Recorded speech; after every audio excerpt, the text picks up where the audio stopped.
Greetings to all and welcome to the Seattle Law of One podcast. Today's episode is about time laterals and space pirates. The entity known as Quo has noted more than a few times that something called a time lateral was created a long time ago in order to give humanity more time and more opportunities to choose the positive path of service to others and graduate to fourth density, both as individuals and as a collective. And apparently, there are fifth density negative entities whom Carla Rueckert jokingly referred to as space pirates, who have been doing all they can to keep that from happening and to instead keep us in a perpetual state of war because they literally feed on vibrations of fear and bellicosity. Is this for real, or is this part of some science fiction movie? And if it's real, does it make a difference in how we live our daily lives? Let's find out. My name is Jonathan Tong, and I'm facilitator for the Seattle Law of One study group. We can be found at the list of study groups at the L&L research page shown on your screen. We do also have a Facebook group, and we do meet on Zoom twice a week. We meet Tuesdays, 3 to 5 p.m. Pacific time, and Saturdays, 8 to 10 a.m. Pacific time. You don't have to live in Seattle or anywhere near Seattle to join our Facebook group or our Zoom sessions. Anyone who's interested and available is welcome to join. Just contact us at seattlelawofone@gmail.com to get on our mailing list. We send out emails once a week to let you know what we're talking about that week, as well as the Zoom links. We do also have a YouTube channel where we keep recordings of previous podcast episodes, as well as recordings of Q&A sessions with Jim McCarty, Austin Bridges, Gary Bean, and Trisha Bean from the L&L Research Channeling team. Just go to our YouTube channel, hit the subscribe button if you'd like to get notifications when we upload new episodes, and contact us at seattlelawofone@gmail.com if you'd like to sit in on one of our Q&A sessions. As mentioned, today's topic is about time laterals and space pirates. Let's meet our panel. Panel, let's go ahead and let our viewers know who you are and where you're calling from, starting with Andy. Hi, I'm Andy. I'm calling from Cornwall, southwest England, and I'm really looking forward to this. It just seems like such a fun topic. It is such a fun topic, which is why I wanted to have you as a panelist for sure. Always a fun hangout with you. And Anthony? Hi, I'm Anthony Johnson. I'm calling from just south of Jonathan down here in southern Washington, otherwise known as Washougal, Washington. Yeah, and I'm looking forward to this topic of time laterals and the old space pirates. Indeed. Yes, you in particular, I know, is somebody who has as much of a fascination with this as I do. So looking forward to a great hangout. As always, did want to remind our viewers that none of us here are experts or authorities on the law of one or of time laterals or of space pirates. We're just normal people like you hanging out talking about time laterals and space pirates, like normal people do. Anything that any of us say could be wrong. You're welcome to disagree with anything or everything that any of us say. If you are familiar with the law of one and the entities known as Ra and Quo, you might want to skip ahead to the chapter on what is a time lateral. Otherwise, for those who are new to the law of one, you can think of the law of one as a set of spiritual teachings based on the understanding that all is one and that one thing is love. More or less everything else that we read through today could be considered a derivation of that one statement. All the readings that we're looking at today came to us through the process known as channeling. You can think of channeling as a form of telepathic communication between humans and entities such as angelic beings, extraterrestrial beings, inner planes beings, spirits of deceased, higher self, etc.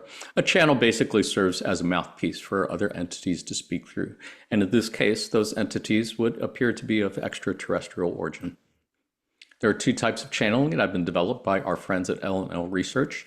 Trance channeling is when the channel is in a trance state, meaning they are subconscious or unconscious as if asleep, meaning they are not aware of what words are coming out of their mouth as they're speaking. It's kind of like they're talking in their sleep. This is how contact was made with the entity known as Ra back in the early 1980s. Conscious channeling is when the channel is in a conscious but deep meditative state, meaning they are only somewhat aware of what words are coming out of their mouth as they are saying them. This is how contact was made with the entity known as Quo back in the mid-1980s all the way up to present day.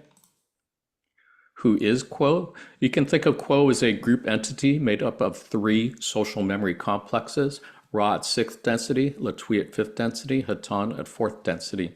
You can think of the social memory complex as a planetary consciousness. It would be as if the entire human population of Earth was merged into one single group mind or group consciousness. You can think of densities as different levels of consciousness or different levels of reality, since those two things are so closely related.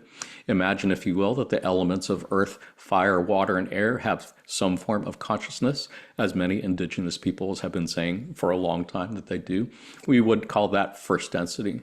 You can think of second density as the level of consciousness of plants and animals. Clearly a quantum leap above and beyond the consciousness of what we would consider to be inanimate matter. You can think of third density as the level of consciousness of humans or cetaceans like whales and dolphins. Again, clearly a quantum leap above and beyond the consciousness of plants or other animals. You can think of fourth density as the level of consciousness of the social memory complex, as if the entire human population was merged into one single group mind. Again, clearly a quantum leap above and beyond the consciousnesses of one individual person. You can think of fifth density as whatever would be a comparable quantum leap above that, and sixth density is whatever would be a comparable quantum leap above that. It is far more complicated than that, but for now, suffice it to say, Quo appears to be a group entity made up of three planetary consciousnesses: Ra at sixth density, Latwii at fifth density, and Hatan at fourth density. First contact with Quo was made by the LNL research channeling team in 1986, almost 2 years before the end of the Ra contact in 1984, and they have been channeled every month since then up to present day by the LNL research channeling team. You can find transcripts of those sessions in the LNL conscious channeling library shown on your screen. Having said all that, let's take a look at a passage on what is a time lateral. On April 14th, 2007, Quo said, and this has been edited for brevity, "At the end of the second minor cycle of harvest in third density upon planet Earth, the Council of Saturn became concerned that the solar system as a whole had been able to bring to a normal graduation only one of the planets in this particular solar system that you call the Sun. It decided that it would be helpful to create a time lateral and to place the planet under strict quarantine. It was further decided that all of those entities whose third densities had been interrupted be brought to Earth to join Earth's cycle leading to harvest.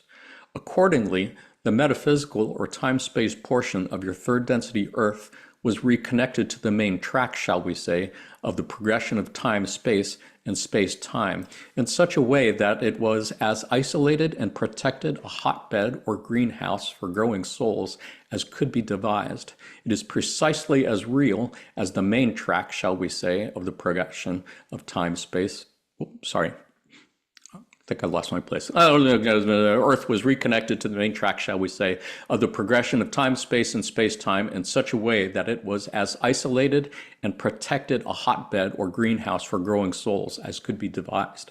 It is precisely as real as the main track of time-space, and indeed it is equal to the main track of time-space. It is a carefully created alternative track which naturally feeds back into the main track of time-space and the space-time progression.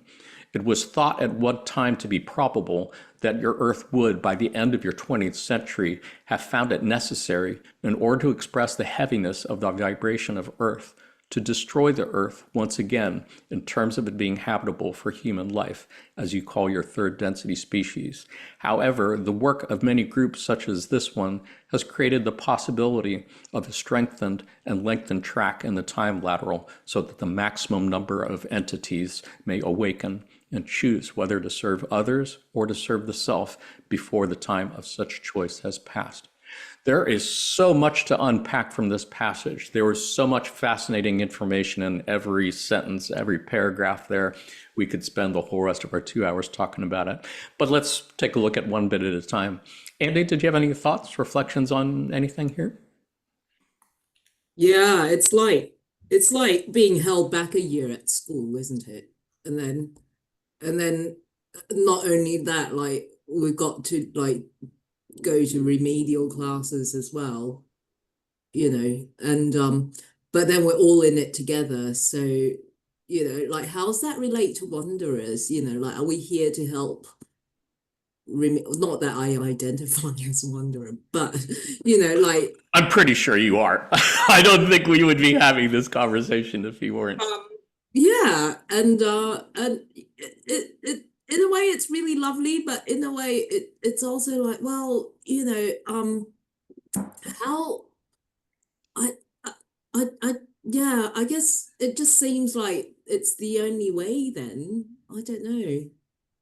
Yeah, that is really something. And that definitely struck me about that part in the first paragraph where they were saying a decision was made to let all of those entities whose third density had been interrupted be brought to Earth to join Earth cycles leading to harvest, which explains why things are seem so crazy and wacky and wonky because, yeah, as they have said, it was a deliberate part of their plan to bring all of these entities from other planets that blew themselves up or were rendered uninhabitable and throw them all together in one planet just to see what they would do. It's a really cruel experiment, I think. Andy? Yeah, and also I'm thinking like they've done so many other things that didn't work before. Like, how do they know this is going to work? You know, like they meddled with Egypt and that didn't work. And now that, like, I don't know. It is really funny to realize. I mean, they have acknowledged more than a few times that, experiments, planet Earth has been very much a laboratory and many different experiments have done. And I'm not saying that's a bad thing. I think that's just the nature of how things work, but it's fascinating to consider from our point of view. Anthony, did you have any thoughts, reflections on anything here? Well, I have a pop culture reference that came to mind. Well, there was an episode I actually used Gemini, the AI, to find it. The episode of Star Trek called Homeward, where the Enterprise actually took this group of entities off the planet, put them in the holodeck. So they thought they were on their planet the whole time. They transported the whole group to another planet that they found because their planet was dying, and transported them off the holodeck onto the planet. And the group of entities never knew that they were ever moved or transported from another planet because the holodeck, they transported them when they were asleep. They woke up, they were in the holodeck on the Enterprise, they never knew. And then they Wow. ended up, the Enterprise ended up taking them to the actual planet. Now, during this episode, and we can talk more about this, it was actually a huge philosophical discussion about the Prime Directive. Was there actually an abridgment of the Prime Directive because they actually moved these individuals, saving their lives, but actually interfering with the Prime Directive in some way or Right, fashion because they're not supposed to right. interfere with the day-to-day activities of other Which is entities. kind of equivalent with what happened to the Martian population, right? Exactly right, exactly right. Another thing too, though, but I like to point out that as I studied this, and if you guys have studied the material long enough, this will come up, is the fact that the council really cares about us in the sense that they have gone and done above and beyond what most planets, this is an infinite universe, so these things do come up, but this is atypical from my understanding. This is something that is not commonly experienced for most Right. third density cycles. And so the fact that Because the we have so council, many entities coming from planets that blew themselves up and whatever. exactly right. And Ross speaks about it and touches on it briefly. And Quo talks about it throughout the channeling that in a typical scenario, a planet has maybe one, maybe two, but usually one um, planetary group. And that group grows and evolves together all the way through third to fourth density. We are atypical in the sense that we have 12, Right. you know, Yeah, it and is quite the experiment, to be sure.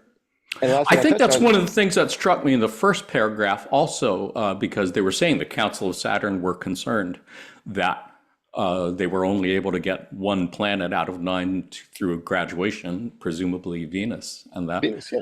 I think often before I read this passage, I had thought the Council of Nine or Council of Saturn was really just kind of based on planet Earth alone, which made it seem a little odd why they would be living in the rings of Saturns, apparently. But when I see this passage and realize, oh, well, no, they felt some sort of ownership, guardianship over the whole solar system, that changes things a little bit. Absolutely. I Is mean, that how you think of the Council also? well, absolutely, because if we take it back through the whole, the cosmology of it, we start with Maldek, right? And we have Maldek going through a scenario where they did not graduate. Those souls had to move to Earth. And during that transition, that hundreds of thousands of years, the Martian souls evolved, right? And then they failed in graduation, right? Right. But 2 billion years before any of that, the Venusians had graduated successfully and did it with very much, as they said, very much ease, to the point where they had to spend more time in fifth density balancing what they experienced in fourth density, right? Because they had so much love and compassion. And Right. that is the only group out of all the other groups that we know about that speaks about from this solar system with this star soul that has evolved. So we Right. have 1 out of 4, right? Right. Yeah. Yeah, and as you said, the council went, above and beyond, out of their way. I think Quo has said in a few times they literally moved heaven and earth to create basically this side track where they could slow down time in order to give humanity more opportunities to make the choice. Let me clarify for our viewers a couple things in case you are relatively new to the law of one. Graduation refers to making that quantum leap between one density to the next. Could be any density, but Earth is currently transitioning from third density to fourth density. Quo has said the Earth is already vibrating and fully in fourth density. It's just humanity that is lagging behind. So in order, the whole point of third density is to make a choice between what is called the path of service to others or the path of service to self. And apparently, in order to graduate from third density to fourth density on the path of service to others, you have to achieve a vibration level that's at least 51% service to others, 49% service to self, meaning you're just naturally, instinctively thinking of others just a little bit, at least a little bit more than thinking about yourself. Whereas to graduate to fourth density on the service to self path, you have to achieve a vibration level that's at least 95% service to self, 5% service to others, meaning you are thinking only of how to control other people and manipulate them to increase your own power, at least 95% of, say, your waking hours. And you never more spend more than 5% like of your waking hours thinking about anybody else's needs or anything like that.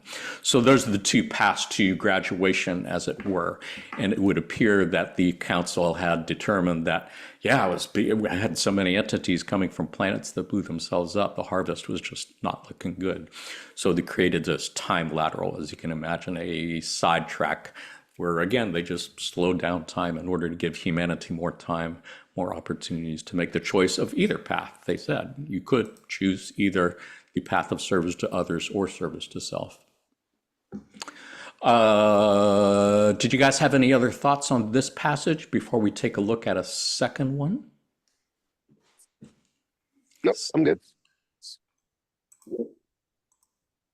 This is from March 6, 2005. This also has been edited for brevity. Quo said, in attempting to graduate from third density to fourth, this planetary sphere has so often repeated a singular error that it has been unable to achieve a complete planetary graduation in a long time, much longer than has been experienced by most planetary spheres. It is an extreme enough and unusual enough occurrence that it has created what this instrument would call a time lateral, or a shunt. The train of planet Earth's people has sort of gone off on a side track until it can bring itself together in love. Instead, repeatedly, it has brought itself together in fear. And this is not unusual, considering that we see upon your planetary sphere those who have, as those of Mars did, destroyed their planetary surface by war, and as those of Atlantis did, destroyed their continent by misdirected crystal energy. The tendency, therefore, of this planet's people is to become wrapped in fear and cause an explosion of negative energy that is usually seen as war. This pattern has repeated itself through empire upon empire, and now those who have, in the past, been a part of this pattern have almost finished what they can do to gather together what this instrument would call Armageddon or Götterdämmerung. They have failed. We believe that we now see that this is so. Nevertheless, the thrashing of what this instrument would call the dragon's tail is yet mighty. What is occurring now on your planet as it goes through the labor of planet Earth into fourth density is that delicate task of releasing the negative energy collected by this planet in ways that do not destroy the planet. And so, as we have said before, you can see the tsunamis, the earthquakes, the catastrophes that are terrible, but not earth-shattering, and we mean that literally. Love has transformed your possibilities, and now you gaze at the genuine possibility of bringing the planetary sphere together in a web of true love. Beautiful passage. Again, there's so much in every paragraph that we could look at and dissect. Anthony, any thoughts for starters? Yeah. Um, well, I think it's very challenging for us to kind of put ourselves in the shoes of a negative entity because we are all of us, especially the people we talk with, are so uh, polarized in the positive sense that we think of the negative entity as kind of it makes no sense to, at least for me, it made no sense for a long time of how can you know of the creator, be just as wise and just be as informed as we are on the positive path, but yet choose this opposite direction. And it took some time and a few movies for me to kind of understand it. And like I attribute the perfect example of a negative entity is Thanos. It is not this character that we see on the street that's running around raping and pillaging and kind of a pirate in the sense. I really think that those individuals are more so positive entities that are damaged and hurt, or even, or should I say, non-polarized entities who are damaged and hurt, who've not yet figured out how to kind of move around in the dance. And we confuse that with negativity, when true negativity is the Thanos, the person who is so focused as we described in your previous slide, that 95 closing approaching 99%, as Ross said, of their time and their energy is focused on others. And we think about Thanos, he was willing to do everything, but that 5% was his daughter that he was not willing to throw over the edge. And it took him a moment. It took him a moment. And even a tear dropped from his eye, but he did it for himself. He was able to do it for himself. And when we Sure. apply that thinking to kind of this situation, it's you still kind of ponder why. And what I think of it is if they know that the end is all unity, they're pretty much kind of saying just fuck it. Why not just do what I want to do for the next third density, fourth density, fifth density? It's all going to be unity anyways. And someone has to put this stuff into order. And I'm just the perfect being to do it. Sure. They could probably be, I can even say that they probably even know that every other entity is God, but they feel that they're the smarter version of God, that they feel that they're the more organized version of God. And they feel that Sure. it's actually a service that they are doing. Like I am doing a benefit to you, Jonathan and Right. Andy and Anthony, by helping you guys organize because this world is Right. tough. This world is harsh. And if Right. someone doesn't teach you, who Yeah, and will? that's something I've seen come up in Confederation channelings before, Yeah. and I'm sure Thanos didn't consider himself a bad guy or a negative entity. He probably considered himself a very positive entity, as you said, trying to help humanity. And I mean, I can think of, well, at least a couple individuals in the political public sphere who, yeah, looks pretty close to 95% thinking about themselves. Clearly no empathy, because they already said they have no empathy for pain and suffering for others. So yeah, for sure, there are entities on Earth living among us like that. I think, this reminds me of the part of the previous passage where they were saying, along with that coming from other planets, means they're coming from different systems that have even different archetypical minds, meaning no wonder it seems so hard to reason with them or use what we consider reason or logic, because, yeah, they're just on a very, very deep level have a different archetypical mind, which, yeah, no wonder it's so hard to communicate. Andy, did you have any thoughts, reflections on anything here? Yeah, I wonder, have there been any instances where an entire planet graduated as negative? I recall something in Ra, For sure. um and like I've done the calculations, and despite what they say about how they're being quite optimistic, but I'm thinking it I still feel that for the majority, most people, according to Crow, who are in the sinkhole of indifference, are about 75% service to self. And I don't know if it works this way, but I did the maths, like 8 hours we spent sleeping, 8 hours if you're working, you're in the office, jostling for position, and then another 2 hours you're stuck in traffic or commuting, you know, and so that basically only leaves you 6 hours of being service to others. And of that, most people are like watching TV or ruminating over something offensive. Like our chances aren't great, are they? Like, No, that's why the default. That's why the graduation requirement for service to others is only 51%, as yeah, opposed to like 95%, because the world is so heavily biased towards service to self that just making it to 51% service to self service to 51% service to others is as difficult as being 95% service to self. That's hilarious if you think about it. Yeah, so I mean the thing though is that, is the aim at any kind of graduation, or is it positive graduation, and do and yeah, and I'm just wondering, I mean, to be negatively polarized is incredibly hard as well. You've got to Mhm. be completely dedicated to Right. serving yourself, and that's very difficult too. So if it's any graduation, wouldn't it be more efficient just to let the other side win? I think they're letting both sides do their thing and exercise free will. I think the image that comes to mind, there's a part in the first paragraph that I think is worth keying in on. And they're saying that this planet has so often repeated a singular error that it's making it hard for the planet to graduate either one way or the other. They've said in other channeling sessions that so many times, there has been a building up towards a critical mass of light enough to go to move the needle to service to others for the whole planet to graduate.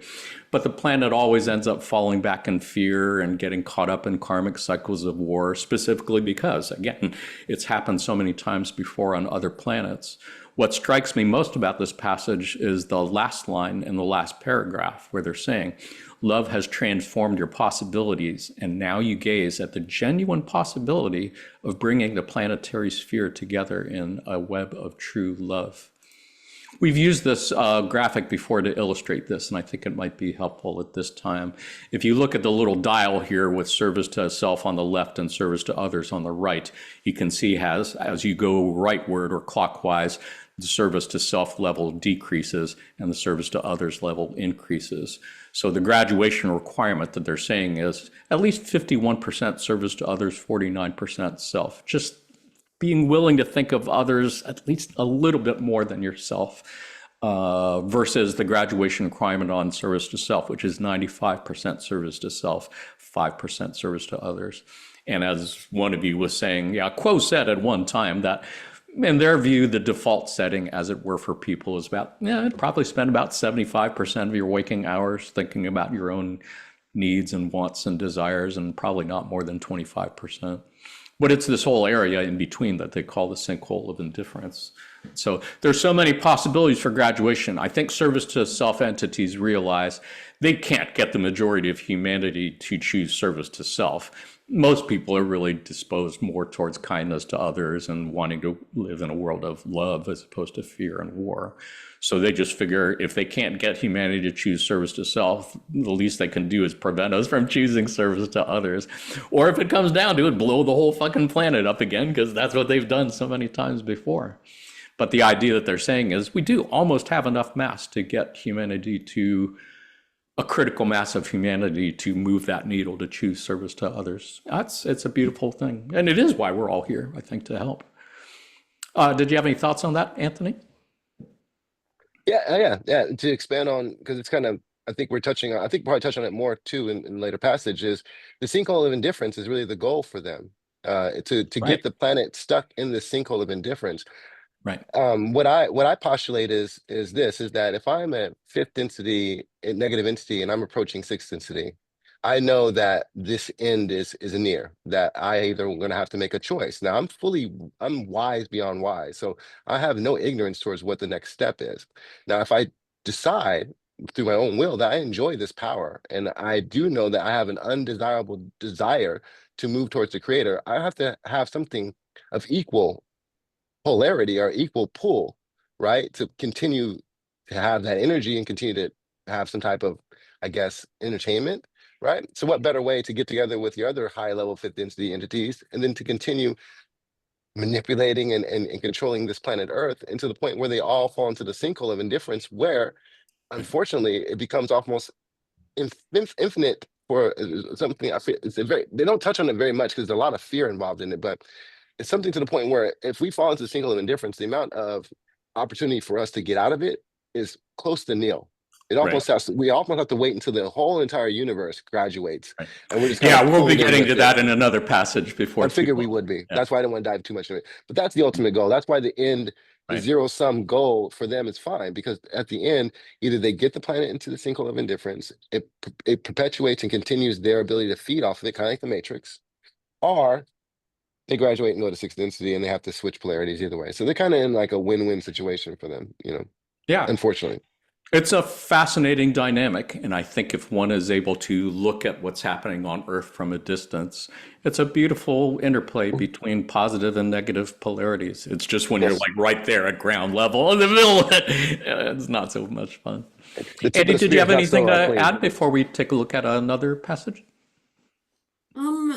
Yeah, well, a few things, but I'm just wondering, like, you know, fear and love, like Ra Quo have said that, like all is love, like everything, every emotion basically is a distortion of love, and but fear I see as like a threshold into love. So if we can sort of look at that fear and go, okay, it's an invitation actually to cross over into faith and love. But when we see that fear, we end up piling more and more.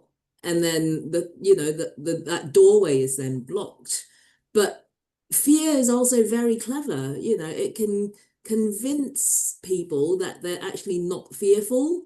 And it uses logic and all sorts of like rational arguments to sort of keep us in that sinkhole of indifference.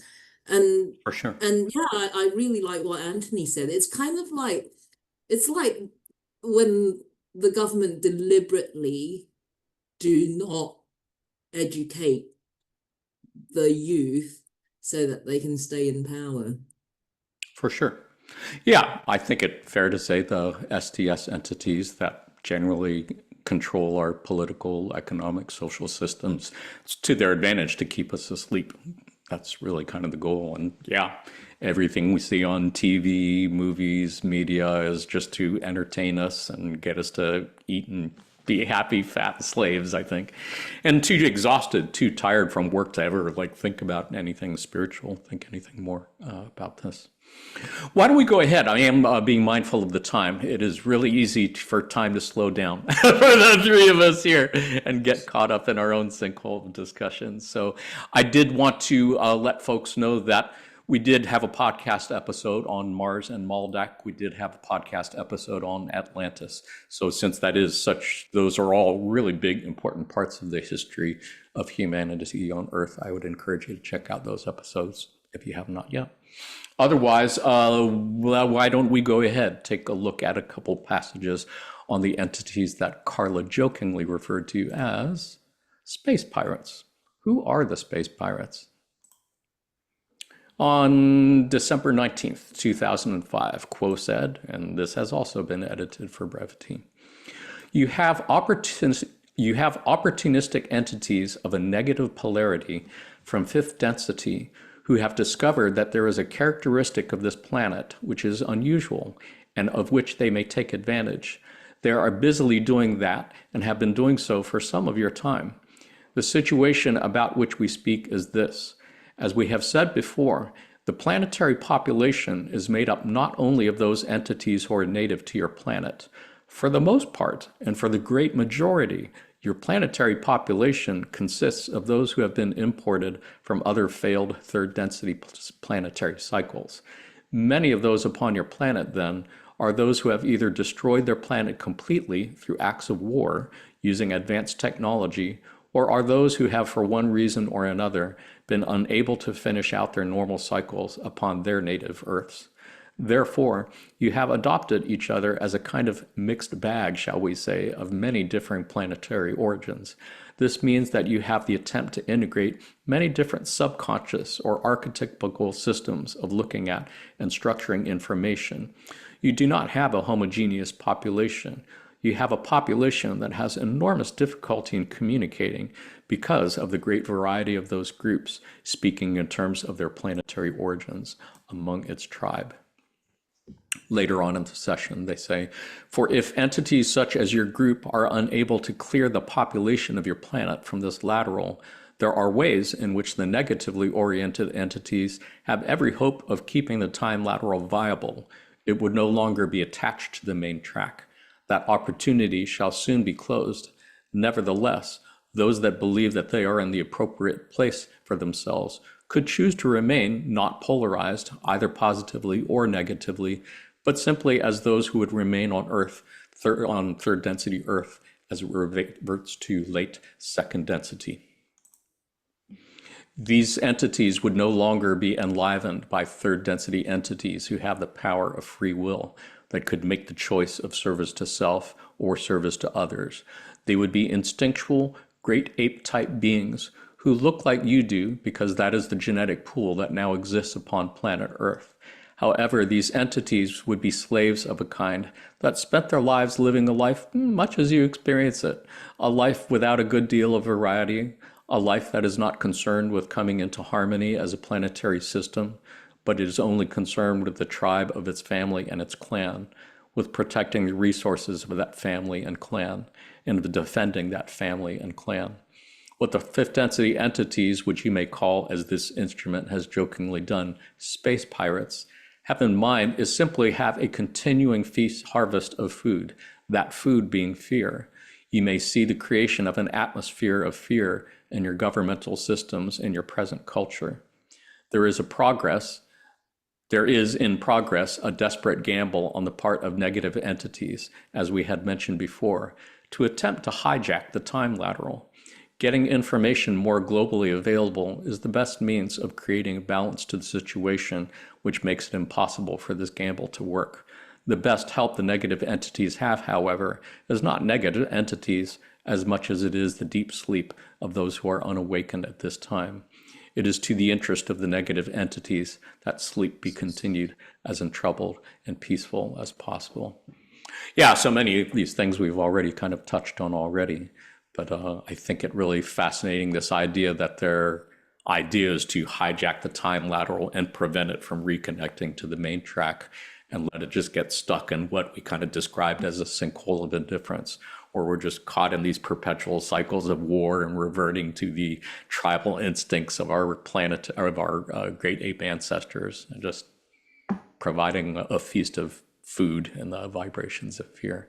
That's just something fascinating. It sounds like, well, it actually has been mentioned in a few science fiction movies, that basic plot. What do you think, Andy? Any thoughts on anything here? Shiver me timbers. Yeah. Spoken like a true pirate. But yeah, it's just it, this passage makes me feel heavy because it just seems that there are and I know what it's like, I feel, to have that fear and so much of it, especially the sort of being like a society where we're all like the great apes, and that is just us being ruled by the reptilian mind, where everyone is either prey or predator, and the only choice is either to be prey or predator. And I still see so much of that going on in the world, For sure. Yeah, and I so desperately want to have hope. And every tiny glimpse of hope, I'm like, yes, yes, and I'm hoping like this is weighted, that, like, and it will be enough. But yeah, but then like Yeah. on the more technical, yeah, I don't know. Yeah, no, that all makes sense. And as we said, it is to the advantage of those service to self entities to just keep everyone asleep. If you don't know that you're being played this way, then it's a whole lot easier to get played. But if you actually realize that you're getting played this way, well, that makes it a little bit easier maybe to not get played. But I think it's a mistake that so many have already made on so many planets before this. So it's that's the challenge for sure. Anthony, any thoughts to add? I mean, we saw seen this. This is literally the Matrix one. This is the first movie. This is literally the idea of having us stuck in like what was it like the end of was 1999 they were stuck in or 2000 the Something beginning like of it that. Yeah. and when they figured out they had been in that year for over hundreds of years that they no one they have never gone beyond that and that like I said before when I was kind of alluding to this that'd be the ultimate goal for them. However, and like you said, Andy, this is a very heavy topic. That's why our brothers and sisters of Colin them, they try not to talk about this too much because when you look at it, as Jonathan was saying, from a bigger perspective, like when I look at it intellectually from my law of one thinking, it's no big deal. Yeah, there's fear. Well, why is there fear? Fear is an example or an opportunity because there is an absence of love. The reason why I'm afraid is because there's an absence of love. So fear cannot arise without love, right? And so I can kind of understand that, yes, all of this stuff is unity. All of it is to serve the creator. There are portions of the creator who intellectually try to serve itself, which is a part of the creator, and there's intellectually portions of the creator, which I resonate with, that try to serve others. And this is the dance, right? But when you're in the middle of it, or when you're on the tip of the spear, it's a lot more bloodier. It's a lot more action. It's a lot more dynamic than if you're at the base of the spear, where you kind of get to sit back from that sixth density perspective and see all these things happening. So it's it's something that I encourage anyone who is coming across this material that it is a small part of what this bigger lesson of what we need to do to graduate. And as long as we focus on the service to others, our service to self, if you happen to be monitoring us and looking at that, it's important that regardless that the creator wants us to be the best at whatever it is. If we're serving ourselves, we're like, golly, be the best mother freaking Thanos you can be, and we're going to be the best Captain America as we can be, and that's all the creator wants us to be. What the creator doesn't want us to do, and I'll end on this, is to go to war, be the best ding dong military person we can, and then come home and kiss our daughters and act like it's all good, and then take them to soccer practice like it's all well, and we're cheering up there, and then in the middle of driving home, we're flipping off the neighbor or we're cussing at this other person. At the same time, we're telling our kids about, you know what, you got to make sure when you're talking to your Yeah. people at school that you treat people with respect. All Yeah. that back and forth that so much Right. of us do is not the way. Either you're going to be the biggest, baddest person you're going to be and be it to the fullest, or you're going to open your heart 100%. You Right. just don't want to be that lukewarm person. Yeah, yeah, and I appreciate your saying that, and I think it's a good reminder that it's really for each of us to figure out. Each of us is guaranteed to get the catalyst we need to make those choices to help us polarize further in whatever direction that we choose to go. I did want to share a couple visuals with our viewers in case that is helpful. Just to revisit the first graphic, you could think of the main track of time would be of Earth going from third density, the density of choice, to fourth density, the density of love and understanding. So the time lateral is what they created to slow down time, to give everyone more opportunities and time to make that choice and to graduate on whichever path. But yes, you could think of the goal of the fifth density service to self entities, aka space pirates, to basically cut off that lateral, prevent it from rejoining the main track, and just keep us stuck in these perpetual karmic cycles of war and violence, because it provides food, literally, for those entities. Shall we go ahead and take a look at another passage, folks? I do have a question.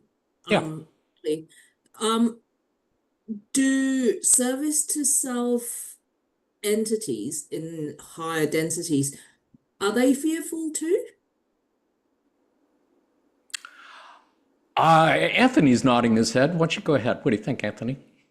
I would say absolutely, because in order to be of negativity, you have to be able to control your fear and manage your fear, and you use fear as a weapon. Interesting thing to say, people who are con artists are the easiest to con. Why? Because they constantly are living within this world where they're conning other people, that they have this weird, I won't go into it, but it's this weird mentality that because I con people all the time, I can't be conned. But you're actually the easiest to be conned.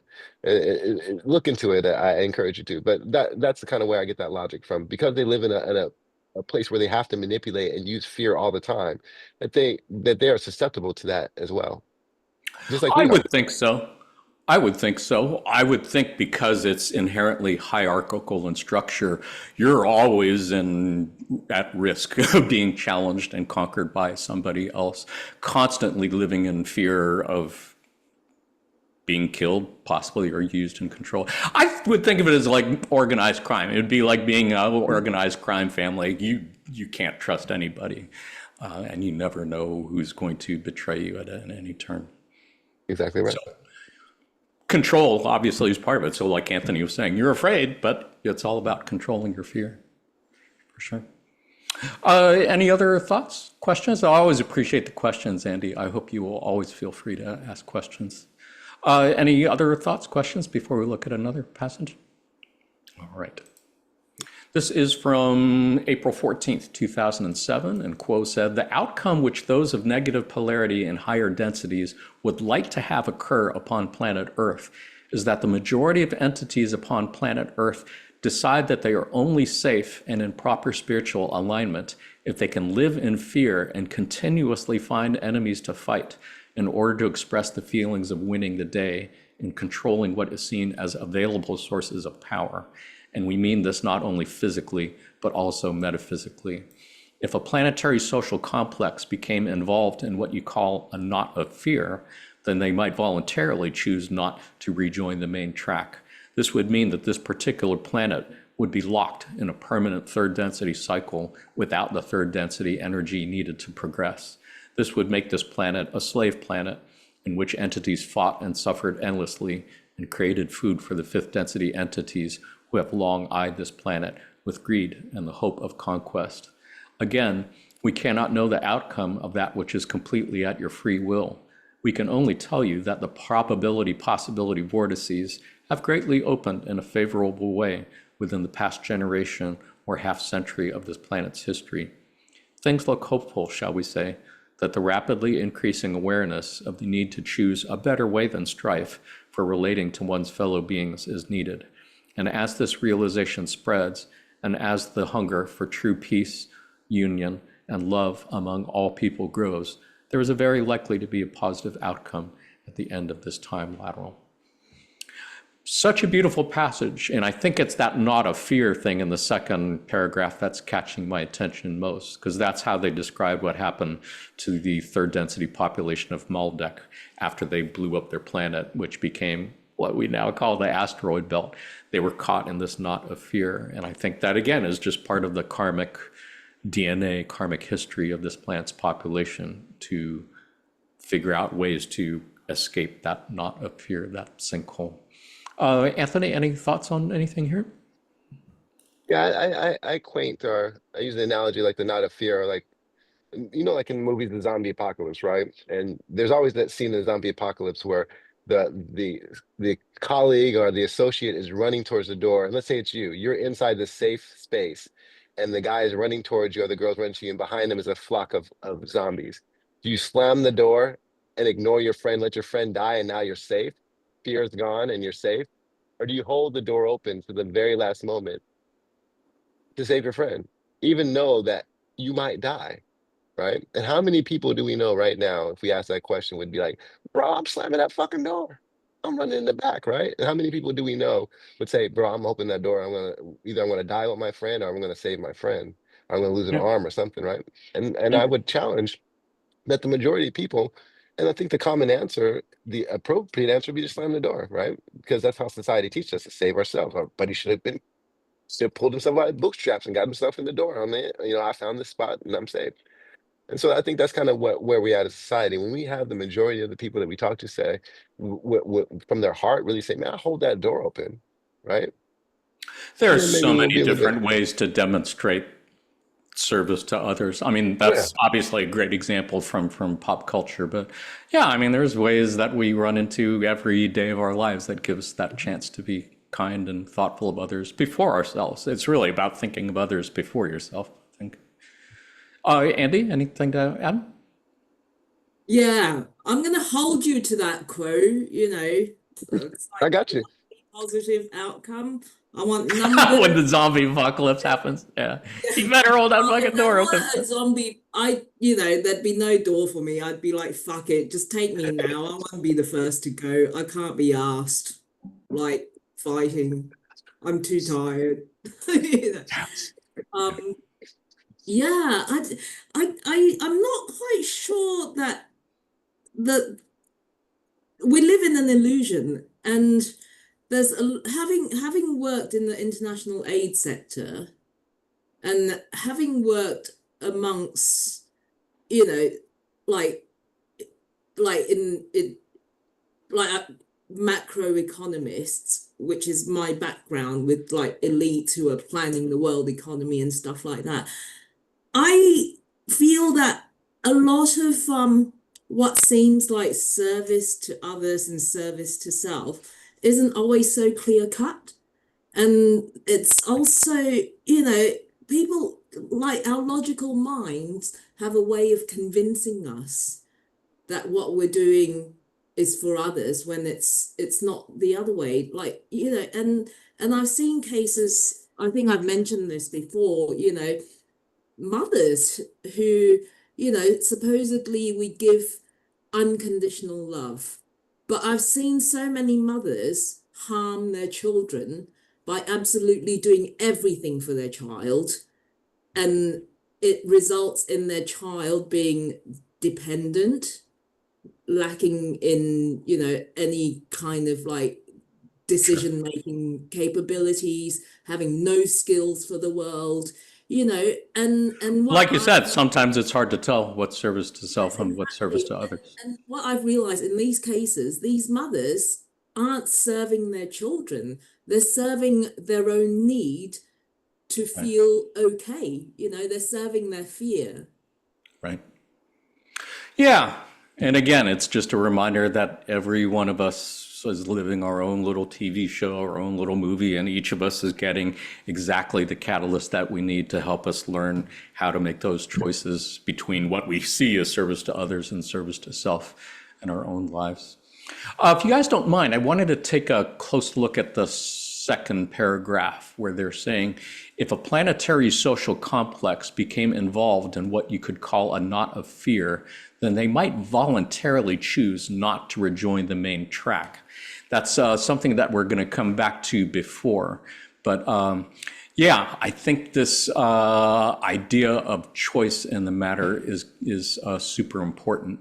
And I think I just wanted, as long as we're doing a pop culture reference, I wanted to note that for folks who watched Star Trek, the original series, there was an episode called Day of the Dove, which was actually a lot like what we're describing. There was some entity represented by this like ball of rotating aluminum foil or something, I think, in the upper left-hand corner of your screen. It fed on vibrations of fear and bellicosity, so it managed to take a group of Klingons and a group of Confederation entities, stick them together on the Starship Enterprise. They were kind of stuck together and they were just locked in constant warfare and battle. And even when people were killed, they were brought back to life just so they could fight again. And they discovered at the end that the vibrations of laughter and love were like toxic to this entity. So they made friends with each other and laughed at the end, and the entity went on its way. Which is also, I believe, the basic plot of Ghostbusters 2, if I remember correctly. Also, the city's like haunted by some entity that feeds on vibrations of fear. So it's a really good reminder of what our friends in the Confederation have said so many times about the power of laughter and love to heal, overcome fear. Did you guys have anything else you wanted to say about this passage before we take a look at something else? Yes, just another question. So on this time lateral, right? Presumably people aren't immortal there. They're gonna die, right? And pass on, and then like, do they then come back just as ignorant? Because like when you cross over, you get, the veil is lifted. So what happens then? Do they just keep coming back I'm to the not sure if same? I understood what you mean. Oh, you mean in this situation if they like hijack the Like time in the lateral? so I think they like would just eventually keep everyone will reincarnating die it. out. Okay. Probably. Oh, what do you think, Anthony? That's a great question. I hadn't really even thought of that. No, that's exactly what the goal is to get that soul so entrenched in. Remember, you reincarnate with the same, with some of the same patterns, and someone hopefully with skills to learn and move forward. But if you have been in a perpetual pattern where you cannot, as they said, can't get past this knot of fear, well, then you're kind of stuck there, and that is the bigger. And I believe Quorum talks specifically to that, and they don't talk about it much, but that is you know the consequence that could be. Yeah. But it's all That through makes sense. choice. No one, Anyway. yeah, no one doesn't. It's not through their own. They chosen to do that. Each lifetime they've chosen not to wake up. It's just like the guy in the Matrix where he said, "Pull me back in. Just make sure the steak tastes like steak, boss. Just make sure the steak tastes like steak." He knew what he was getting back into. He just, as long as the illusion didn't break for him, he was fine with it. Yeah. Yeah, and it is a fascinating part of how mind control works as a tactic of service to self entities, that they could get humanity as a whole to decide that they're only safe and in the proper spiritual alignment if they can live in fear and continuously find enemies to fight. Yeah, it's just a really fascinating dynamic that you could get people to choose things that they know are suicidal. It reminds me, there was a passage somewhere in a previous quote channel where they were describing what happened on Maldek or Mars as being like suicidal tendencies at a deep planetary level. And I think I can see it here. I mean, getting people to vote for political entities who clearly are out to plunder the earth for its resources and really don't care about what harm they're doing to the planet, or given choices between democracy or dictatorship, getting people to vote for dictatorship, whoever you might see that person or persons as. It's a fascinating. You got to respect the service to self entities for being And as successful as they have been, for sure. I'd say real quickly, you're going to see where the money's spent, right? We spend billions of dollars on war. If we just took that same amount of money and flipped it towards Right, research and flipped it towards solving hunger, where right, we went, but the fear is there. Imagine how much you would have to accept. You would have to leave the door open, and you have to save your friend. You would have to, that right, that is the knot there. It's much easier to say, I'm going to hold on to these millions of dollars, and I'm going to build all these weapons, and I'm going to fight every single motherfucker that comes up to me. Then go, you know what? I have more than enough money to give every single enemy of mine everything they need to not be an enemy of me. right. Everything that they have, everything that makes them sad, I could provide for them. That's a lot harder for our society and culture, because if you even to do that today, if I was to take all my check right now and to give it to someone, there are people that be like, "That's awesome," but the majority of people are like, "Bro, are you stupid? Like, don't you have kids? Don't you have a wife? Don't you have someone you have to care for and stuff like that?" Right? And people may even Yeah, say, I "Hey, might say man." that. Yeah, I Yeah, might you say might say that. that, right? Yeah, But once I was so much in faith, like, man, I know that I had to do this, and God told me how to do it, right? The first instinct is not like, man, that is awesome, because even I would question myself, right? But I'm just talking about the moral aspect of where we come from. We don't come from a place of completely holy and giving. We come from a place of, I have to hold on to this because, and I'm talking for myself, because I don't know what the fuck tomorrow's going to bring. Right. right. I don't know what catalyst I'm gonna have to face tomorrow. So I'm gonna hold on to this $20 because I couldn't give it away if I'll be broke. Right. Yeah, and you could say it's part of the plan of service to self entities to keep people in that perpetual state of hanging on by their fingernails, make them desperate enough to depend on their job for health care and to pay the bills and so on and so on. It is enslavement. That is part of the service to self game plan. And gotta give credit where credit is due. They have been quite good at it. Yeah, cheers to you guys. Cheers to you If guys. it's okay Yep. with you, I'd like to go ahead and move on to another passage. We talked about, it was mentioned in that second paragraph about might voluntarily choose not to join the main track, and we're going to dig into that a little bit deeper. We're going to take a look at a passage relating to what Quo once referred to as straw vote. On February 11th, 2007, Quo said, "The time is coming, and indeed is nigh at hand, when something you might call a tipping point is imminent. And indeed, it stands before you at this time. What is that tipping point? That tipping point is a straw vote, shall we say, an informal poll, if you will, of the tribes of humankind, to see if the majority of entities want to separate themselves forever from any path except violence, or if they want to progress into fourth density and beyond. There are entities from fifth density on the service to self path that are attempting a coup, shall we say, of this train of humankind running along this parallel time track. They would like it not to rejoin the main track. The guardians of this planet and those light givers within your planetary forces, both seen and unseen, have all moved heaven and earth, literally, to create a slowing of the forces of time, so that every possible instant may be given to the development of planet Earth's human population to the point where the vote of the straw poll is for service to others and not for service to self, for radiance, peace, and harmony, rather than contraction, war, and hostility as a background to the everyday life. We are very hopeful. If that last moment were this very day, the straw poll indicates that your planet will rejoin the typical normal progression of space-time. What the negative entities would like to do is to have that tipping point go the other way, and to have people say, no, it's important to war because we want to gain resources, because we want to defend our family, and because of the whole laundry list of those things that the great apes are instinctually bound to consider priorities. We confidently believe that your planet will rejoin the natural movement and progression of your planet into fourth density space-time. We do not believe that the entities who attempted this coup will be able to convince the majority of entities upon planet Earth that a fear-based and violence-ridden solution is the correct solution to the ethical dilemmas of this time. If entities convince themselves that the forces of war are the correct choices in which to invest, your planet would be lost and would become a feeding ground for fifth density entities who feed off of fear and suffering. This would be a slavery which all the slaves agreed was needed. We believe that your people will throw off the yoke of slavery to violence and begin to sustain responsible efforts to become truly free, to evolve and progress. It is, as always, the choice of those on planet Earth, and none other may vote in this particular referendum.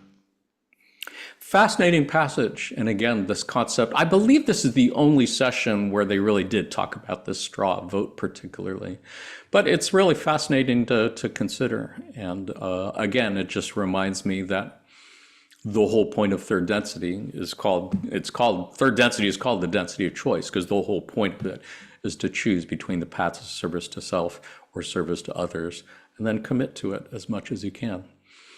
That's both as an individual and collectively. The idea is that collectively, planet Earth could theoretically graduate to fourth density.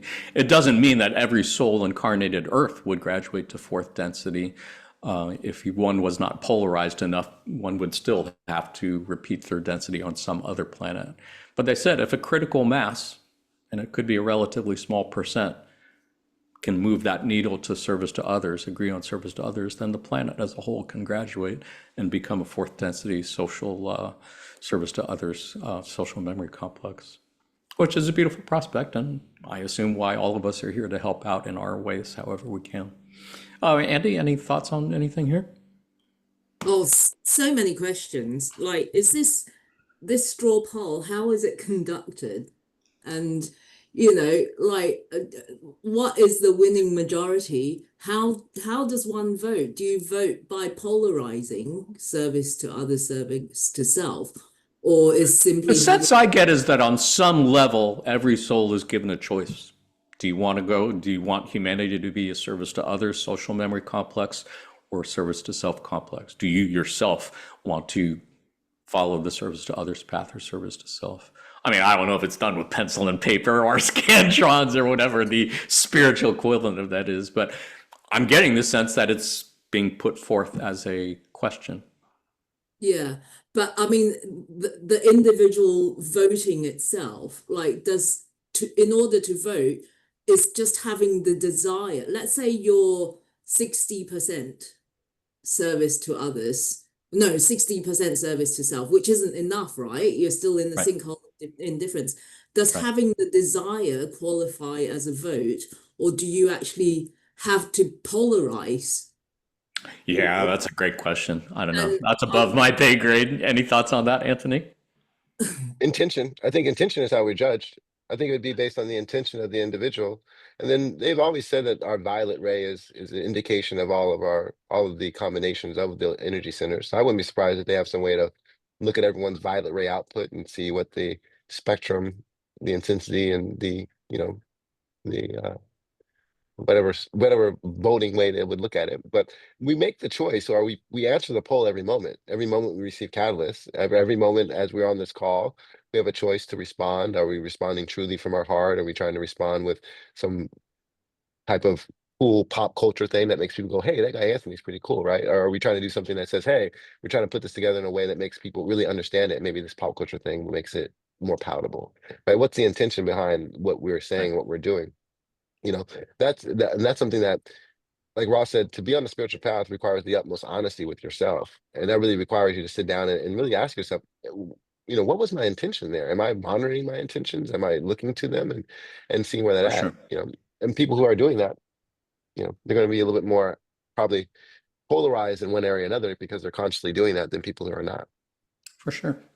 Anything else you wanted to comment on this passage, Anthony? Uh, I just say that, it's really easy. That's why they don't talk about this too often, because it's really easy to get caught up in the negativity of it, because it is, it's pretty real. The fact that these entities do have that much influence, but it is only influence, right? And as I'm not a Christian, but as Jesus said, get behind me, Satan, and quoting him talk about that is about understanding that the authority that we have, these entities can't put into us or make us do anything more than what we've already allowed in our own self, and they can only accentuate the pain or accentuate the fear in which we perpetuate ourselves. So as soon as we're able to clear and to come to terms or to defeat our own inner demons, then they have no demons within us to command upon. And then it doesn't really matter what's going on. Then, as Ross says, the worst thing that can happen is we lose this yellow ray body. And it's kind of morbid as it sounds, it's because this body is, as Andy said, is an illusion. So once we get into that mode, at the very most, like this time lateral stuff, all that stuff is here and there, and it's great, but it's an illusion at the end of the day. And the most important thing is, are we in every moment with every fiber of our intention? Because we'll never really show up in the physical as our intention to be of Right. service to others. And when we err, do we get back up and say, I'm going to try again. I'm going to try again. Right. That's all that matters. Yeah, and again, it's different for every person. It's really not for me to judge what somebody else should say is service to others or service to self. I obviously have my own opinions, but I could be wrong. And my opinions aren't necessarily correct for other people. But I think the whole point of it, and the thing that amazes me the most, is that it is so carefully planned so that all 8 billion souls incarnated on the planet right now, every moment of their day, as you said, they're given catalyst that compels them to choose between what they perceive as service to others or service to self, what they see as love or fear or war, choosing between what they see as freedom and what they see as slavery, choosing between what they see as democracy and what they see as dictatorship. Kindness or cruelty or whatever. And to some degree, I guess you just have to trust in the process. And I think we've got a passage coming up on that pretty soon. Did you guys have any questions on comments on anything else on this passage? Cool. This might be a good time to note that I have never heard this concept of time laterals or space pirates from anyone else in particular. And Carla seems to have heard about them from someone that she considered a friend and a teacher. On May 25th, 2003, Quo said, "The energies of your planet at this time are, as this instrument has heard it described by her teacher, off on a side track, a time lateral." At one of our Q&A sessions with Jim a few months ago, somebody asked about who that person was that Quo was referring to. Jim couldn't remember who that person was, but I was interested enough with it to follow him up afterwards. And for those who care about this, the person's name was Wayne Anderson. And I don't know how he met Carla, but they became friends and exchanged emails from about 2001 to 2008. And Jim actually had printouts of the emails. He didn't have many from Carla. About 99% of them were just printouts of the emails from this person named Wayne Anderson. But he sent them to me because I asked. I've always been fascinated by time laterals and space pirates, and I was really curious what this guy had to say about it. So I did get the box, and it was about like the size of a box that you would put reams of paper in, copy paper, and it was full front to end with paper letters. So it took me about 3 months to go through them.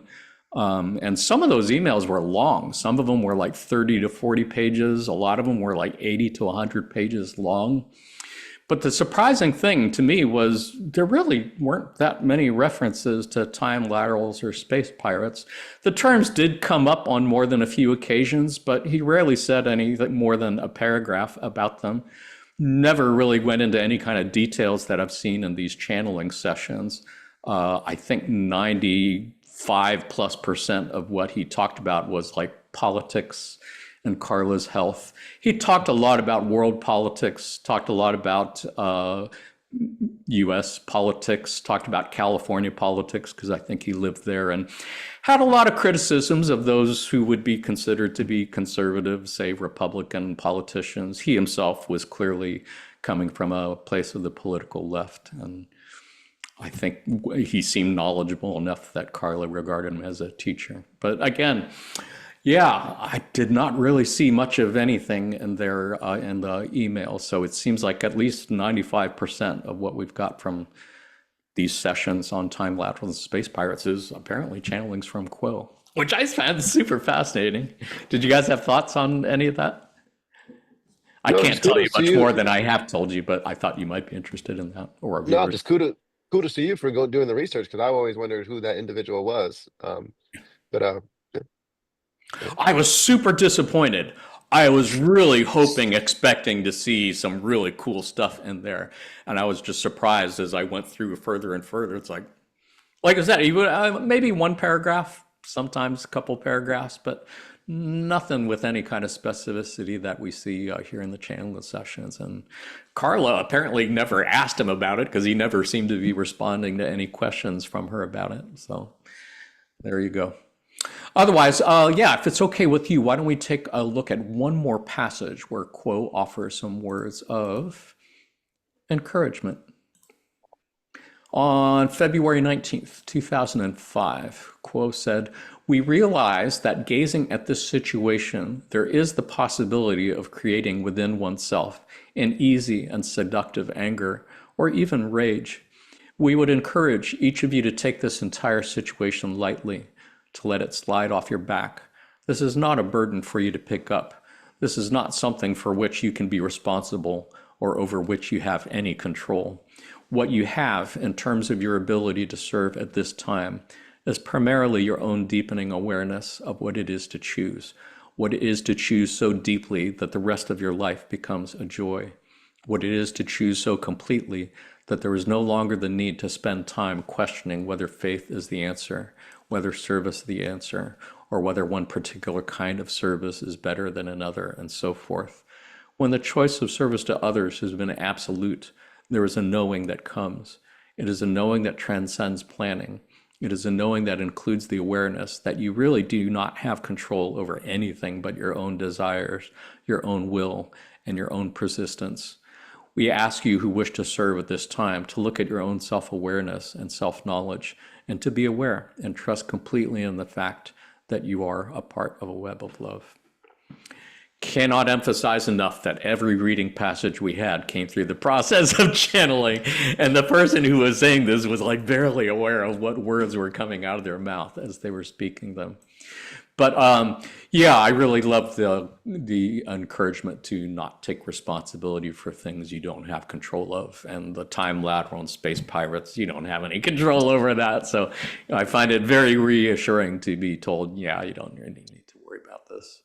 And as far as how any of this stuff does affect your daily life, I don't think it affects anything you do in your daily life, because the mission is the same as it always was: to open your heart as much, as often as possible as you can, and to be a channel for the one infinite creator, and to help lighten earth energies. That always was the mission, and it always will be the mission, regardless of fucking time laterals or space pirates.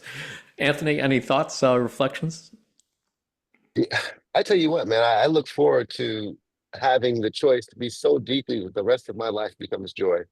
That is awesome, because intellectually I got it. Intellectually, I can sit back and I can say, you know what? Everything that I'm going to do today, I'm going to choose to serve others. But this emotions in my body and the strain of just being a young Black man in America can always tend to be a challenge towards that. Intellectually, I wish that I could just be like, well, just like I said before, oh, well, all is one, and mentally it seems logical, you know. So I'm just gonna just put aside these emotions. But man, it's challenging. It's challenging. So but I know it's possible. I've had moments, I had glimpses, I've had times where I crawled out of the valley and I've seen the mountaintops, and unfortunately we have to spend most of the time in the valley. And so I report live from the bottom of the valley here, letting everyone know that yeah, there are clearer days coming. So yeah. And that was Anthony Johnson reporting from Yes. the sinkhole of indifference. Thank you, Anthony. Yeah, for sure. If third density was incarnation was a video game, and in many ways it is, you chose the most difficult player settings. I think it's safe to say you chose Yes. to be a black man in America Yes. at this Yes. particular time. You Yes. definitely are going. You're swinging for the fences. Yeah. And the funny thing, on a comical note, I saw a comedian talking about this, and he was a black comedian. And he was saying that, you know, incarnation must be real because imagine if it was, I must have been like a slave owner because must be punishment for being a slave owner. Then he ended the joke. He said, "So I advise all my future black people, like talking to white people, all my future black people, like if you don't want to end up in this situation, make sure you're a good white person. Make sure that you treat people with respect because you might end up like me, who used to be a slave owner and end up being a black man in America, right? The comedy of that, right? But I Sure. digress. You guys go ahead. No, you don't digress at all. That is 100% true. And I've always felt that, yeah, karma. Karma, That is exactly. a You never really good know. reminder to be really careful and mindful of the choices that you make and what harm you might be inflicting on others, Yes. knowingly or unknowingly, because at some point there's going to be karma to be made up. And it could very well be the way that you mentioned. Mhm. Andy, do you have any thoughts, reflections to add? This is one of my favorite passages from Quote, and I don't think all black people are reincarnated as No, black people. no, no, it's a joke. They were previously slave owners. But No, no. In some cases, perhaps. yeah, but I don't know. This is yeah, that kind of gives me hope because like all the assholes out there, there's Yes. still a part of me that goes, yeah, you're gonna come back as the people you and Yeah. which is very vindictive, but that's all right. I'm not judging myself. Um, And you but never know. I mean, that's really the bottom line. You really never know. And it's not yeah, for us to it might judge. just be wishful thinking on my part. But yeah, I've managed to achieve, to kind of make this my default state now. And it came because of total surrender. And it all came about because Donald Trump got elected. So I've got to thank him because the morning that I saw the results, I don't know why it bothered me so much, but it really upset me because it's like, here you've got a choice between hope and people giving you stuff, and you choose to be suspicious and go, right, what's their motive behind that? And you chosen to elect someone who has separated parents from their children from their parents, and and it just made me feel immense sorrow and compassion. And that morning, because it was morning here, I got down on my knees and I just begged and prayed, and I just said, I don't want anything for myself. I have no care whatsoever for my self-interest. Just let me serve. I'll do what you want, and anything, just let me serve. And since that day, and there was several synchronicities, some things happened that day. Neely then got in touch with me and said, would you like to do this archetypal study group? And there's been lots of synchronicities then. And since that day, I say that prayer several times a day, It's beautiful. like, and it's like, let me serve, I'm your instrument, not my will but yours be done. Let me use all catalysts offered to me to become a better servant to you. Let me infuse me with your love for all, your acceptance for all, your forgiveness to all. and just let me serve. That's all I I want. think there's real power in that, in making a daily practice of it, as you said. It's like muscle Yeah. memory. The more you do it, the easier it gets. And But that's how it's you not even polarize. it's not even a Carl, memory, or it's not even me wanting to polarize. It's more like this is what I sincerely want, and this is all I want. I don't Which need is to even know. better for polarization, interestingly enough. Oh, shut up. and the funny thing is, Carla had I adopted that because Carla has a prayer of the Lord, make me instrument of your peace, right? And there's a Right? whole prayer on it. And the St. funny thing is, Francis. Andy, yeah, St. Francis, I say that prayer before my meditation. But the funny thing is, Andy, what you touched on is something that I figured out, and I'm glad that you have, so now I can share it with you. That's the inside joke of all these channelings. Anytime that Quo and them say, once you guys figure out what you truly desire, everything will work out. And I've read these channelings for years, and I'm like, what is this thing they're talking about? And that's what they're talking about. When the truly thing that we truly desire is really to do what the creator wants for us. And when we can Yeah. kind of figure that out, that is the joy. And that's the inside joke that they're saying the whole time. I don't know I don't know why they ever just say it though. But once you figure it out, it's like, oh, this Yeah. is what they mean. When you figure out what it is that you really truly want, and what you truly want is for the creator to use you how it was designed or how you were designed to be used, right? Yeah, there's Yeah. been passages where Quo said, pre-incarnatively, we planted little gems to be found not too far beneath the soil, so that with a little bit of effort, you can find those kind of jewels of understanding. But each of us has to do the digging on our own. It's been a great conversation, as always. I think that was actually the last passage. Did you guys have any thoughts, reflections to share on this passage before we start wrapping things up? Yeah. Yeah, just don't be scared. Hmm. There's nothing to be afraid of because none of it's real, none of it's permanent here anyway. The only thing that's real is the I am within you, the God, which permeates everything. You, the lampshade, the furniture, the everything.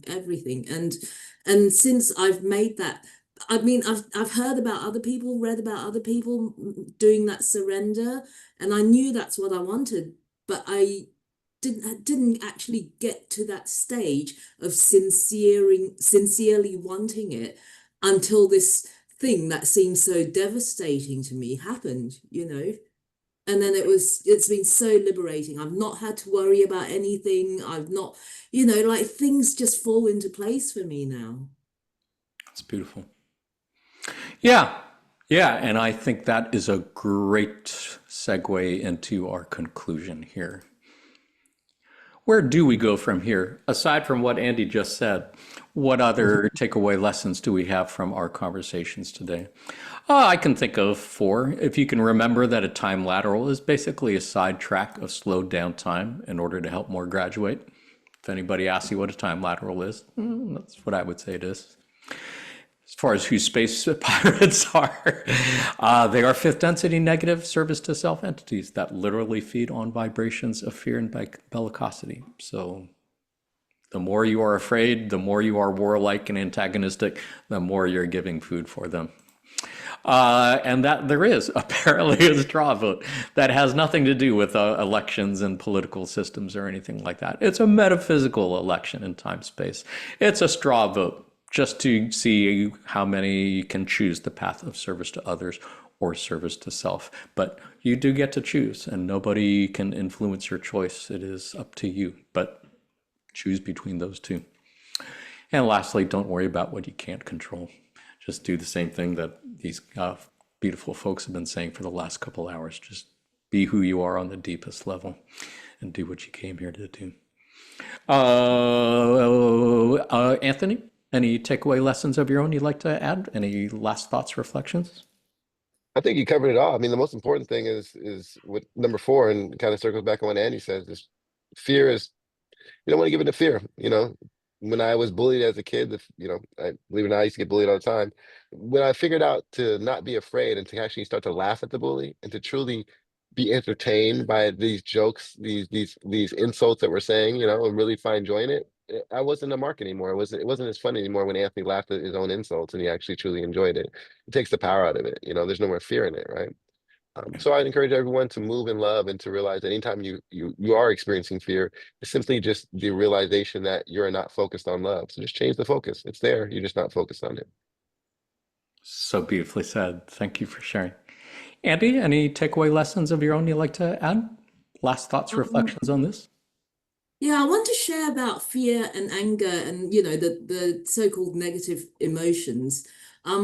My experience with dealing with them is to not fight them, because the more you fight fear, the more fearful you get. The more you fight anger, the more angry you get.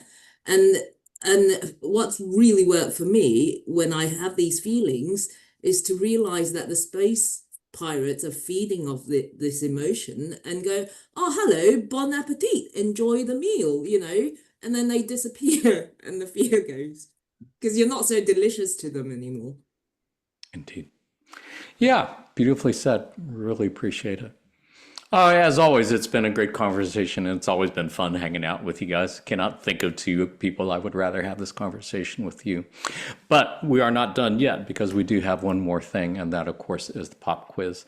Pop quiz, obviously, is something we like to do at the end of our podcast, just to end on a fun note, and maybe look for loved one connections in pop culture. So, panelists, today, since we talked a lot about time laterals, it seems only fitting that we should have a pop quiz on time travel movies. Again, we had a pop quiz on time travel movies at the end of our session on space time and time space a while back. But this time, different movies, different questions. Are you guys ready for a new time travel challenge? Excellent. As always, the points don't matter. If you had fun, you won. If you learned something new about some cool pop culture things, then you won as well. Viewers at home, you can go ahead and say your answers out loud. We can hear you through time space. Your first question.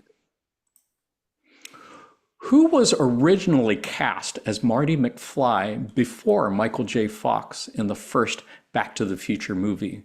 Was it A, Eric Stoltz, B, Eric Bana, or C, crap, Eric Roberts? I don't know any of those guys' faces. I would have to see their faces to be able to. Well, Eric um, Bana didn't actually become famous, and he's Australian until way after the first film, so it's definitely not him. I'm guessing Eric Roberts. See? It's a good I'll go guess. with A. I'll go with A because I don't know anything of it. I'll go with A. Nice. The correct answer is indeed Eric Stoltz. Oh, Eric yeah. Stoltz, if you've ever seen the Quentin Tarantino movie Pulp Fiction, he was the guy who sold heroin to John Travolta, I believe. And he was quite a bit younger in this movie. And apparently he was cast as Marty McFly. And they did quite a bit of shooting. I think they had about 6 weeks of shooting done before the producers, director just realized it's not working out right. Eric Stoltz was kind of playing it as more of a like an episode from the Twilight Zone. He was treating it as he like was seriously freaking out being back in time, and was not coming off as like funny or lighthearted as they wanted to. So they had originally wanted Michael J. Fox, but he was tied up doing Family Ties. And it was only after they canceled the thing with Eric Stoltz that they went back to and found a way to make it work. But Michael J. Fox would be like on studio recording Family Ties, and then he'd go home and nap for like 20 minutes, and then a limousine car would pick him up and take him to Back to the Future, and you recorded those at nighttime. So it was crazy. Are you I guys can't fans of imagine Michael J. anyone else Fox? on that role. So, I know, right? He yeah. played it so beautifully, so perfectly. Yeah. And from a Law One perspective, what an amazing journey that person has had, becoming so popular as he was, and then find out he has Parkinson's disease. And apparently, he had it at like age 29. So he was still dealing with the symptoms of it when he was acting in this movie and in Family Ties, and has handled it so beautifully, so gracefully, and with humor. Yeah. There's a great documentary on him. I think it's in Amazon Prime or something, and highly recommend it. Great video. You guys ready for your second question? What was the name of the time travel device in Deja Vu, the time travel movie with Denzel Washington? Was it A, Snow White, B, Cinderella, or C, Aurora? Which Disney princess was it named after? I don't think I remember this movie. but I would go with A. Nice. Andy? C. Nice. You are crushing it, Anthony. Correct answer is A, Snow White. Congratulations, random viewer who correctly guessed that one, especially if you haven't seen the movie. Do you know what those Deja Vu is about, Anthony? Have you? Well, I must say, Have you remind me seen? because I may have seen it. It didn't get a lot of buzz. I didn't see it myself. I only discovered it in researching it for this pop quiz. But apparently, Denzel Washington plays an ATF agent who becomes involved in a domestic terrorism act where somebody blows up a ferry and a ferry boat in New Orleans, and he becomes part of this government agency that has a technology they called Snow White. Because I guess it's like the mirror, the magic mirror in Snow White. It allows them to see into the past, like specifically about 4 days into the past. So it enables them to see in real time the events that led up to that incident. Anyway, it's just another great movie from Denzel Washington. Are you guys Denzel Washington fans? Any other Oh movies yeah, of his you're fans of? oh yeah. Yeah, I really like him. Sorry, Anthony. Oh, good. Yeah, but yeah, I have to point out Denzel is a Cornish name. Hmm. Well, I guess I can do a DNA check on that too. You have any favorite Denzel movies, Anthony? Ah, you know what? Equalizer, even though it's pretty violent, I can only watch it every now and then. But I like the kind of technical aspect of it, how he kind of goes into that focus zone, and you saw like Jet Li in it and stuff. Yeah. Yeah. Yeah. Loved him in Remember the Titans. I am not particularly a sports fan, and I don't usually watch sports movies, but that's not a movie about sports. That's a movie about people. It just happens to involve him as a football coach. And yeah, he just did such a great job on that. As well as Philadelphia and Inside Man and Gladiator 2 more recently. I only remembered those because I had to research what movies he's been in.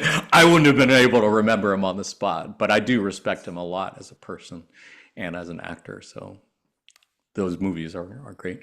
Are you ready for your last question? How about this one? While filming Edge of Tomorrow, Emily Blunt Emily Blunt A, had several deja vus, B, broke several bones, or C, was pregnant. What do you think? Great time travel movie, by the way. Good movie. I'd say C. Yeah, I'm guessing C too. Nice. 3 out of 3, Anthony. God damn, I got to stop Wow. having you on this podcast. There you go. Yeah. There you go. Did you know that, or was it just a guess? Well, I just my own deduction. I don't think she would talk about a deja vu moment out loud just because she's like an actress and Broken Bones. She probably would have been like, that probably been controversial, and she probably would have continued the movie if Tom Hanks was breaking her bones. So I just left with pregnancy. That's just logic. Brilliant deduction. Yeah. She apparently had shot pretty much all of her scenes, but they had to call her back to reshoot, and she realized she was pregnant between those 2 times. So, noticed Tom Cruise, her co-star, noticed that she was having a double do stunts instead of herself because she'd done her own stunts all the way up to that point. So he asked about it, and she revealed to him that she was not showing, I think, at that time, but she was pregnant, and so was being a little bit more protective. Great movie, though. Great time travel movie. And she was great in Adjustment Bureau, which is actually a really cool movie. Not a lot of folks have seen. Have you guys seen Adjustment Bureau? Yeah, I have. It's really cool. Yeah. Yeah. Have you seen that one, Anthony? I believe so. It's kind of sci-fi movie where it's like this bureau that's in charge of managing something, and they're kind of like jumping in at a time and stuff to do it, right? She's not playing anyone in charge of anything, but it's another movie that was made from a Philip K. Dick book, like Blade Runner and like Minority Report. But Matt Damon plays a guy who's an aspiring politician. She plays Emily Blunt plays a ballet dancer. And the whole gist of the movie, the point of the movie is how the Adjustment Bureau is this group of, shall we say, interplanes entities who are invisible to us, but work behind the scenes to make sure that we all do what we're supposed to do in accordance with the big plan. And so apparently Emily Blunt and Matt Damon are not supposed to meet each other, because if they do meet each other, then they fall in love. And he ends up not running for president and not becoming president, which apparently goes against the plan. So the whole movie was about these guys in fedoras who are working invisibly to try to keep these guys from meeting each other, but they keep meeting each other and they can't stop it. It's a really, I mean, from a law of one perspective, it's kind of reminds me of like the guidance system that supposedly we all have, who are working invisibly to help us do what we came to this incarnation to do. But in this movie, they're kind of portrayed more as villains, kind of more as bad folks. Great movie, though. Do you guys have any other favorite Emily Blunt movies? I can't even remember many of hers. She's Not been in any quite a but few no. movies. Yeah. Well, hope you enjoyed the pop quiz. Hope you learned something new. Viewers, hope you enjoyed it. Panelists, as always, want to thank you for being here. Thank you for all you've done and continue to do in service to others. To all our friends at L&L Research, thank you for all you've done and continue to do in service to others. And to you who are watching this at some other point in space, time, or time, space in the near or distant future, thank you for all you've done and continue to do in service to others. We're sending you our love light and we're receiving yours. Until next time, Adonai, namaste. Say goodbye, panelists. Bye. Thank you.